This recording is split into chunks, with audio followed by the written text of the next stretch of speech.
నమస్కారం అండి అందరికీ. ముగ్గు చూడంగానే ఒక్క చక్రం వేశానని కొంతమంది అడుగుతారేమో! మనకి సూర్యాష్టకంలో ఉంటుంది కదా అండి. బంధూక పుష్ప సంకాసం హారకుండల భూషితం ఏకచక్ర రథం దేవం తం సూర్యం ప్రణమామ్యహం. కొన్నిట్లో ఏకచక్ర ధరం దేవం తం సూర్యం ప్రణమామ్యహం అని కూడా ఉంటుంది. అంటే ఏకచక్ర రథంపై ప్రయాణం చేస్తున్న సూర్యుడిని నేను నమస్కరిస్తున్నాను అని ఉంటుంది కదండీ.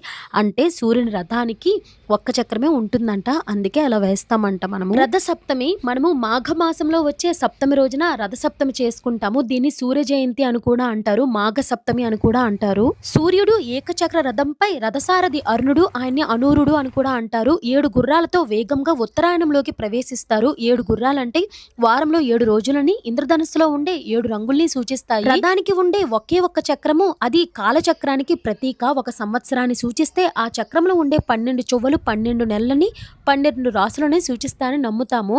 సూర్యుని ఉత్తరాయణం ప్రయాణం వలన